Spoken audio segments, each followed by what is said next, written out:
Hello everyone and welcome to my another very exciting lecture on training process today. Before I start with the training process, let me recapitalize as to what we have done earlier also. I am sure by this time you all know what is the meaning of training or what are the different types of training that are conducted, or we know that what kind of training schedules are prepared, or maybe anything which is related with the different sorts of training on the job, off the job, different types of training. I'm sure you are well acquainted with these terms. But before I proceed with this topic, training process, this happens to be one of my very favorite topics. And again, the content that you will see on the screen is all taken from my own book of HRM by Dr. Rakhi Gupta. So let's go ahead and start with this training process. Now, once we are talking about this training process, my dear friends, we know that it's a process basically means a step-by-step movement, where the steps are involved and then we move ahead. So basically training is provided both in-house and through outside agencies also, which could be for individuals or for group of person as a collective unit. So in that matter, whether it is a collective method or whether it's an individual one, the process has to be followed thoroughly. So as you can see the steps, this chart is again from my book, as I told you. It's again from my book, that is HRM by Dr. Rakhi, and this is a chart which is a very famous chart and a very favorite chart of mine rather. There are basically 5 steps. It's the step 1, TNA, training need analysis or the assessment. Step 2 is all related with defining goals, training objectives. Step 3, designing and implementing training methods, which has 6 T's. These are the T's which are very interesting, which I will just discuss with you in a few minutes from now. Then step 4, it talks about the evaluation of the training and the feedback, evaluation of the result and the feedback. So let's proceed. Now, my dear friends, the first step is again training need analysis. In my previous video, there was one whole video that I have devoted on this training need analysis. Just to recapitalize, is training need analysis is that we have to find out whether there is a need for training or no. If there is a need for training, only then we have training. If there is no need, no training. Once you are ill, only then you will go to the doctor, and if you are not ill, you will not go to the doctor. Simple concept. Once we were talking about this TNA, it can be at different levels. It can be at the individual level, it can be at the group level, or it can be at the organizational level, depending. And it all depends whether the trainings they have to be imparted one-to-one, or whether it has to be in a group, or the training has to be there for the entire organization. Again, it all depends how the need is. Whether the need is for individuals, then we go for individuals. If the need is for a group, then we go for the group. So as you can see on the first slide, that training need analysis, if you really wish to get more information on this, please refer my previous videos, which is exclusively on training need assessment or analysis. Then you will get a better idea of it. Let me proceed with the second step. The second step is all related with the defining the goals. Now, as I told you that training need analysis is of paramount importance. It is the prerequisite to the design of the effective training. Once the need has been identified, then we talk about the defining the goals. So once we are there in the defining the goals, we have to understand, or rather once we have done the person need analysis or the job need analysis or the organizational need analysis, then we have to decide about the goals and objectives for the training. A training should be very broad. It should spell out clearly who are the people who will be getting affected, or what will change as a result of the training. So properly defined goals and objectives, they basically help us in lot of ways. For example, if a company has cleared goals and objective, it can actually help us to have what will be the outcomes. For example, if the efforts are being made for the training, what will be the outcomes. For example, then we have to talk about the content, we have to talk about the materials, we have to talk about the designing part, we have to talk about the evaluation part. So a lot of work is involved. So ultimately what is more important is at least we should know what objective it is going to serve. So in case if there is a need for a training and we are initiating a training program, what will be the outcome of that program? So if the outcome is very much sure, then people will don't mind attending the programs. If you remember in my previous videos also, I had discussed that at times there can be few trainings that can be very detrimental or that can be very, very demotivating for the employees. So, if any training happens to be a very demotivating factor for the people, then definitely all the efforts and money and the resources will go in vain. So, a thorough examination of every aspect pertaining to the training has to be considered. So is the case in the case of process also, that we have to take our decision on the goals and objectives. So, what are the goals of the company, and in case of the training is there, what objective it is going to serve, what are the outcomes we are going to come, whether our employees are going to get better at the skill set, or my employees are going to get a better idea how to get acclimatized to the new technology, something like that. So, the outcomes, they have to be very, very crystal clear in the minds of the management before they start with the training. Then setting up of the training priorities. Now, as I told you that everyone wants to do some kind of training, because anything which you have gained, nobody can snatch it from you, isn't it? So, everyone wants that if they are getting an opportunity to get trained, nobody would like to leave the opportunity at the cost of the company. But however, there can be some other people also who feel very demotivated. So, in the case of training, the priorities have to be set. Which are the departments which need the training, for example, or who are the people who have to be trained first, or who are the people whose training can be deferred. All those decisions, they have to be taken up by the management. Because we have to bear in mind, my dear friends, that training happens to be a very, very expensive and a time-consuming process. And as I discussed in my previous videos also, that these trainings, they could be in the form of on-the-job and off-the-job training. So, on-the-job training or off-the-job training, they have their own respective advantages and disadvantages. So, be very careful. Then the third step that we talk about is all related with the designing and implementing training methods. Now, these are the 6 T's that have actually been made by me and written in my own book. So, these 6 T's, they are all related with the training methods, material, like it's like TM, training method, training material. Then trainers, who will be the trainers, who are the people who are going to impart training. Then we have to talk something related with training strategies, training scheduling part, and lastly it is all related with training venue. Now, let's talk about each one of them at length. Now, when we talk about the training methods, my dear friends, so training methods, ultimately which kind of method will be adopted by the company, whether it is on the job or off the job training, has to be conducted. So, when we are selecting training methods, many factors have to be considered. For example, we have to see that the method that we choose, it is in synchronization with the organizational need. So, the most appropriate method should be used to ensure the efficiency of the whole process. Now, for example, if we are talking about training methods also, we may look for the answers for certain questions. For example, if we are talking about training methods, there can be some questions. For example, how many people will be trained? What will be the number of people who will be getting trained? What do they need to learn? This is also important. So, if it is like something very vague, it can be off the job training method. If it is related with a particular task, it then can be on the job. Then, supposing how often we have to train them, there would be some kind of training which would say, okay, you have to be trained just once. There can be some trainings that can linger on for a longer period of time.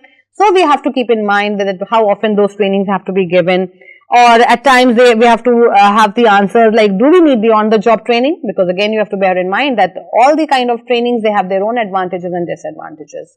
So, but one of the biggest advantages of on-the-job training is that the work is also not getting hampered, and simultaneously people are also getting trained, or they are getting better at the KSA. So, again, the first T is the training method, that whether the decision has to be taken on the job or off the job. So, definitely if the training need is such that the training has to be given again and again, then again the call has to be taken by the company to decide what kind of training has to be there, on the job or off the job. Then second T, it talks about the training material. Now, what happens is, like, whenever employees or workers, they are given training, it is not possible for them to retain everything in their mind. Because at times they can be training for just 1 hour, 2 hours, 3 hours, 4 hours, 5 hours, or there can be some training for 2 days, 1 day, there can be some training for 5 days, there can be some training which can be for 15 days, 1 month training. So naturally it is not possible for all the workers or employees to retain everything that is being taught to them. So that is why the training material is always made, and this training material is always distributed to the people, and it will definitely serve as a record for them or what they have learned, or in case if they get stuck somewhere, so they can always find out that how to solve those problems. So training material is one of the very, very important steps as a part of the training program or training process. So in the case of training material, as you can see, the decision has to be taken related with the content. So what content has to be included in the training material that is being given to the workers or the employees or the people who are going to attend the meeting. So in the case of material, again the decision has to be taken related with the content, what kind of content has to be given. Content should be such that it can be understood easily by the workers. So it should be in very simple language, not very fancy language. So we have to keep in mind. Then second, we have to keep in mind about the learners. Who are the people? Which level people are they? Whether they are skilled, unskilled, semi-skilled. That has to be taken into consideration when we are talking about the training material. Then what kind of resources have to be provided to the people? Now these resources, it could be in the form of some softwares, for example. For example, if the training is related with some software, so definitely then the person should have those softwares. So these resources would be again should be such that are related with the training, because any resources which are given to the people which are not of their relevance, then definitely it will be a sheer wastage of time and energy. So we have to talk about the resources also. The resources have to be provided. And lastly, duration. Again, the training could be of any duration. It can be short term, long term, few hours, few days, few weeks, whatever it is. Therefore, the content has to be designed as per the duration of the training program. So again, if it is for single day, it will be a different way. If it is for 5 days, 6 days, 7 days, again, the content would definitely differ. So at times, in the case of this training material, things can be related with the maybe the notes related with the lectures or the presentations they can be given. Maybe the exercises can be given. Some kind of readings can be given. These readings, they are very, very common in IITs and IIMs. So some kind of readings they can be given. There can be some kind of maybe case study analysis, project work or research work, anything can be given as a part of the training material. So training material has to be very, very carefully drafted by the trainers. Then we have got next is related with trainers. Now trainers are basically the people who are going to train the people, simple language, or who are going to provide training to the employees. Now these trainers, they can be the managers, they can be the supervisors, they can be the experts, or they can be the staff members. Now any decision which is being taken regarding the trainers, what is more important to bear in mind is, my dear friends, that the trainers, they have perfect knowledge about everything. Please bear in mind that they should have the perfect knowledge, because if the trainers are not good enough, then the purpose of training would get defeated. So again, they have perfect knowledge, they are motivated, they understand the different principles of training, and they know what they have to train and how they have to handle the trainees. So these trainers are very, very important. So at times they can be just immediate managers of the company, they can be superiors, they can be experts from outside also, that they can be invited and deliver their talks. Then the next T is all related with the training strategies. Now training strategies, basically again a lot of things have to be taken into consideration. So it says that an effective training design will definitely incorporate a variety of strategies taking into consideration. For example, as you can see on the screen, it's about a decision on the group size, the prior experience of the people. For example, how many people should be there in a group. If it is a small training, then they can be 10, 20. If it's a huge training, then they can be different batches, whatever it is. Then it talks about maybe the prior experience of the people, the type of skills to be presented, or any prerequisites which the people, they should feel that my audience, they should have. or maybe the activities which have to be presented, they all have to be well planned in hand, or any kind of management games are being played, all those management games, they have to be well handled. Then again, if we are talking about the management games, my dear friends, so these games at times they can be indoor games, at times they can be outdoor games also. Any activity which is related with team building or maybe leadership, at times a lot of groups are there who conduct outbound activities. So if any outbound activity or training programs are scheduled, perfect arrangements have to be taken care in terms of their props, or maybe in terms of the safety, or in terms of the requirement of that particular game. Then again, if it is like the training strategies will also include something related with group discussions, or maybe games or the case studies I told you. So at times, for example, if skill development has to be achieved, so again, the skill development will be only possible maybe with the help of discussions or games, or maybe the case studies, or maybe with the help of activities. So we have to bear in mind that people will learn in a variety of ways. So some people will be learning by listening, some may learn by reading, and some may learn by doing. So we have to encapsulate all three of them, that they can be some kind of listening activities also, they can be some kind of reading also, and some kind of doing also, which can be in the form of management games. So we have to bear in mind the things I just discussed with you, anything which is related with size, or maybe the principles, or maybe the prior experience that people they should have. So some of the strategies that promote active learning, it can be related with brainstorming, there can be some games, there can be some kind of mini lectures, there can be some form of group work, cooperative group work rather, some kind of simulation, role playing, case studies. So again, there can be some kind of activities that can be initiative. But again, when we are talking about strategies, we have to bear in mind that which is the activity which is going to be most effective. So again, it is not possible to conduct all the activities in just one training program.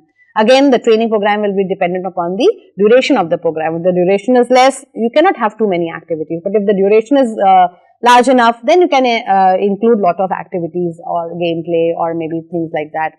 At times, films, they are also a way of giving some training. So as I told you that some people they learn by listening. So some kind of videos or films, they can be shown to people, and they can grasp the skills or whatever we want them to learn.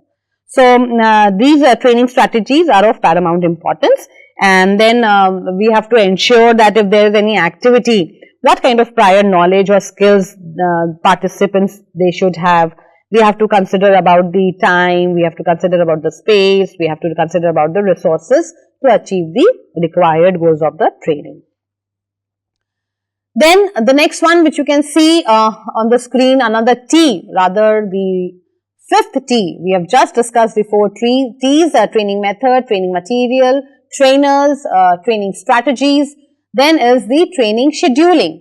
So now scheduling is like again a very important aspect. Now once basically scheduling is like putting everything in work so that nothing goes in a bad way. Or in other words, when we are talking about scheduling, it can be kind of a planning that we have to do.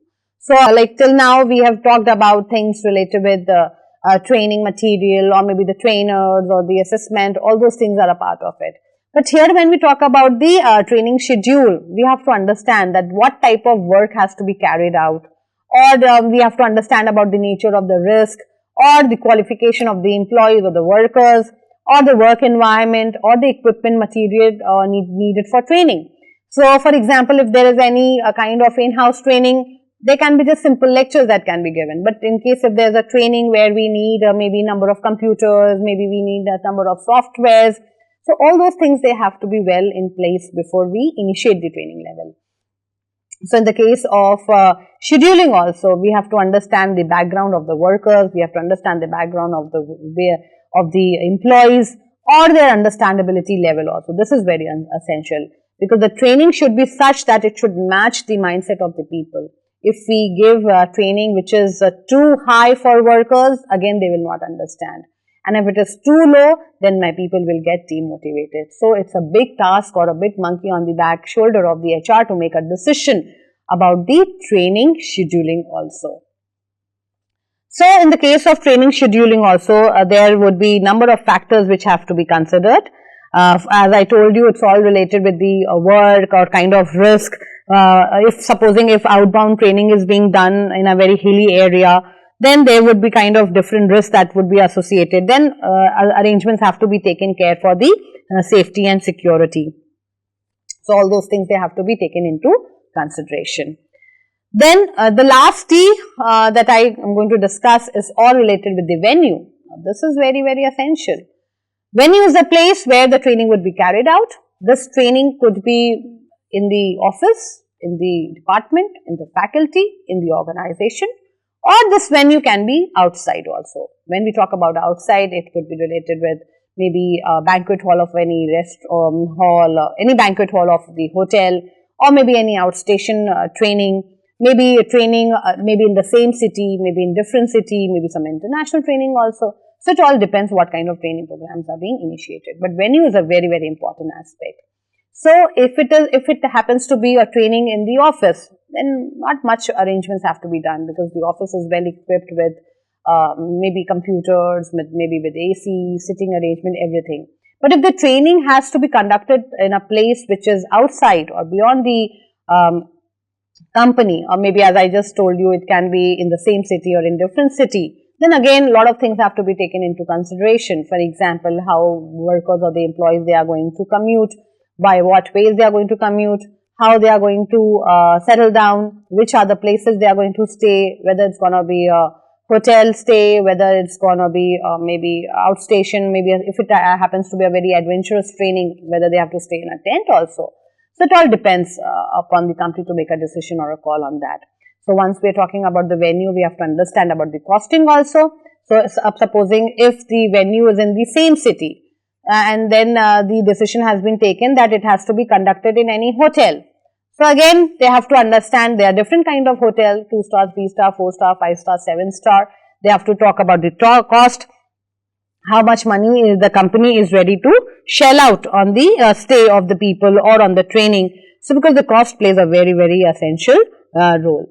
Then second is facilities. What kind of facilities are being provided by the host, maybe the restaurant or maybe the banquet hall or maybe the hotel. At times people, they book the whole hotel, at times few rooms are booked, at times many halls are booked. It all depends upon the kind of training or the duration of the training and the level of the training.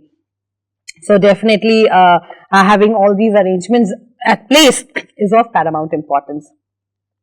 Then in the case of training also, we have to talk about the layout, about the food policies, washroom, seating arrangement, etc. All these things have to be taken into consideration. For example, what would be the food policy? If any training program is for 2 hours, if it is in the morning, then maybe the lunch can be served. If it is in the evening, then high tea or maybe the dinner can be served. If it is for 1 day, all those meals they can be served. If it is for 3 days, then the stay has to be given to the trainees or the employees or the workers. So, again if it happens to be the stay, again the decision has to be taken whether it has to be a single occupancy, whether it has to be double occupancy. Again it will be dependent upon the kind of the position that the person is holding in the company. So, a lot of things have to be considered before we proceed with the training part. Then it is the food policy. Would be the food policy, what will be served in the beginning, in the afternoon, in the evening, at night. All those decisions have to be taken care of. Then about the seating arrangement, like supposing if it is in the office, the furniture is already there. But supposing if training is being organized in a 5-star hotel, then what kind of seating arrangement one wants, whether it has to be a block style, whether it has to be in circle, or whether it has to be in a zigzag form, anything, whatever. Again, it will be a great decision to take care, because if you are going in any of the hotels for any of the training, just be very vigilant and just see how is the seating arrangement. At times the chairs are arranged in a block style, at times they are in the L shape, at times they are in the corner side, sometimes they are on a circle side. So, again the decision has to be taken. Please understand that all these trainings arrangements are very, very meticulously done, so that nothing goes wrong anywhere. So, apart from that, anything which can be related with maybe technical equipments, maybe like projectors or screens, or maybe if there is a need of whiteboard or video conferencing room, conferencing is needed, what kind of furniture is needed, table, chair, AC, or who are the contact person, who are the F&B managers, who are the facilitators, or maybe what are the security arrangements, or maybe supposing if there what are the facilities available for the breakdowns, whether the hotel or restaurant or banquet hall, it has got gensets or no, or maybe the travel arrangements, everything. Or at times, we have to take care of the people who are suffering from physical disabilities, metals. At times, we have to make some special arrangements for them also. So, these are the 6 T's which have to be taken into consideration before we proceed, and these 6 T's, they are of paramount importance. Very, very meticulously it has to be considered and it has to be planned. Then, so these were the 6 T's that we discussed. The next chart that you see on the screen is again from my book only. What kind of the role the trainer plays. Please understand that trainer is a very important person of any training program. If the trainer is good enough, the training is going to be wonderful. And if the trainer is bad, the training would be bad.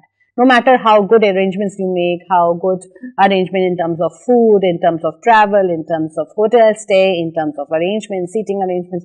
If the trainer is good enough to keep the interest of the audience, then nothing like that. But at times we know that the trainer plays different kind of roles also, as you can see on the screen, that a trainer can play the following role. For example, he can play as a provider. Again, I told you, just to reiterate, that it is again taken from my book only, the provider. So, it says that the trainer is said to be a provider because he is taking care of the entire training. He will be the one who will be designing the content, updating, maintaining and delivering the session. So, definitely at times the person should be involved in the TNA, that is the need assessment process, so that he is able to do justice with his task and he can deliver in a better way. At times these trainers, they act as a consultant also.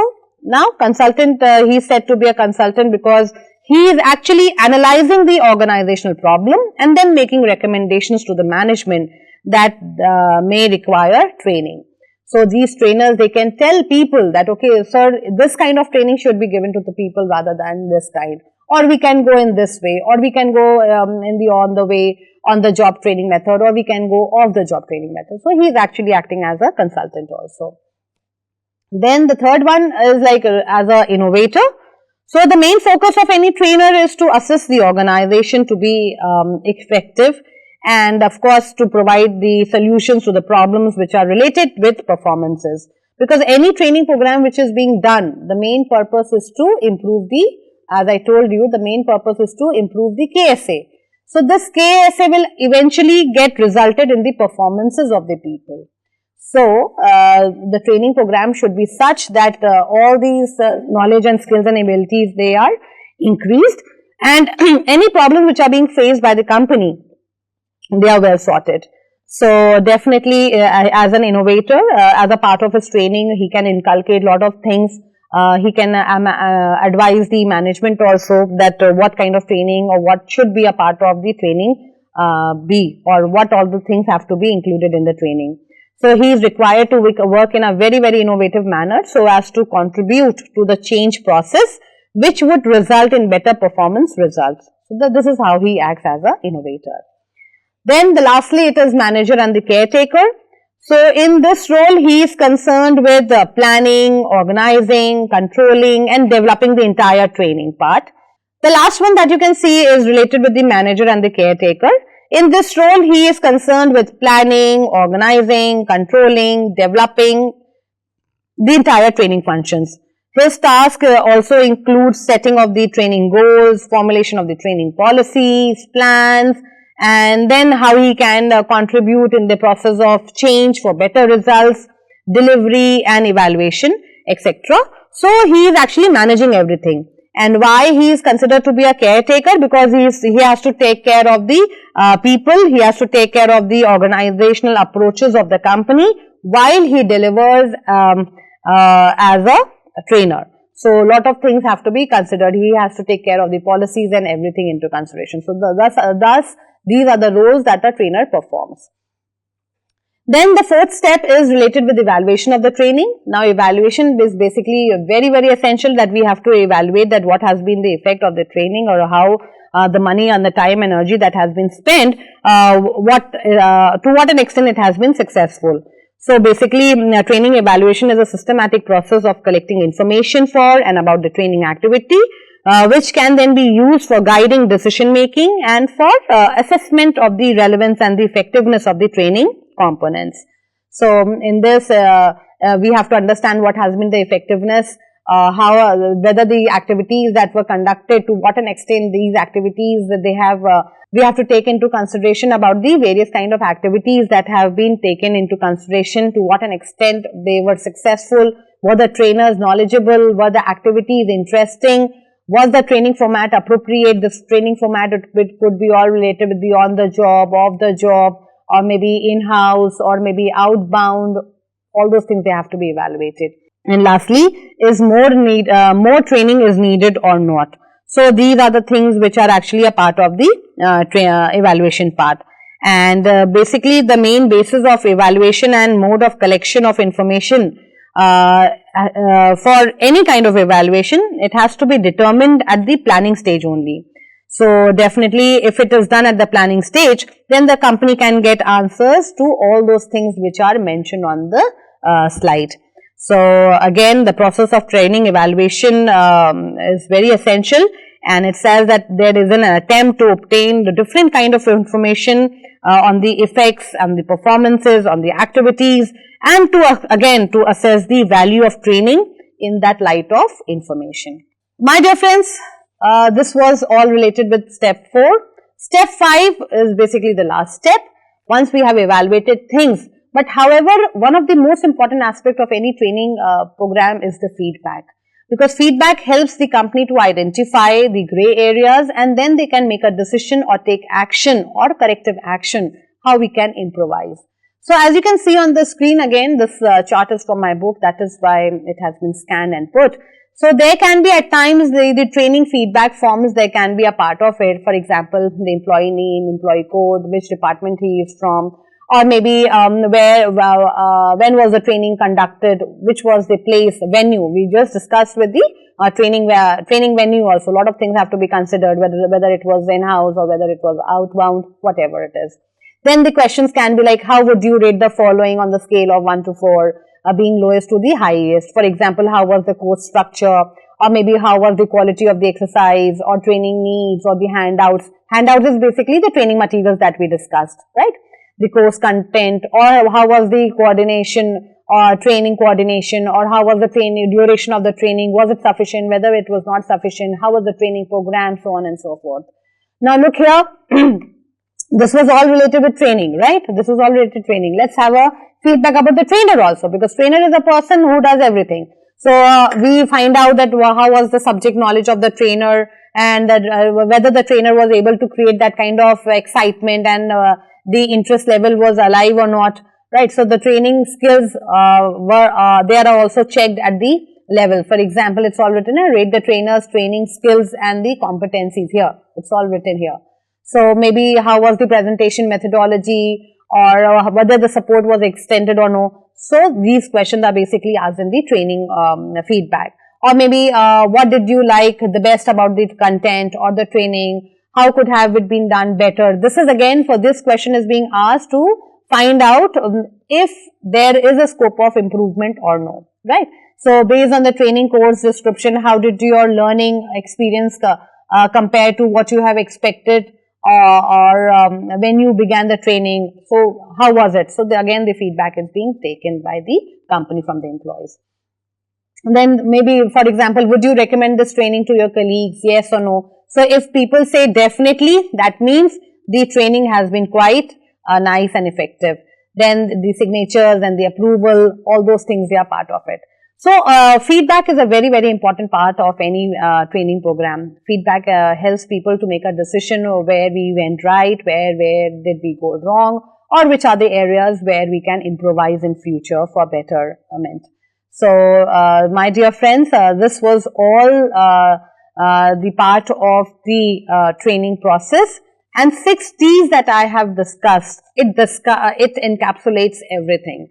So if you really want to know about the process, please don't forget about the 6 T's, or you can revisit the video, revisit the slide and understand things in a better way.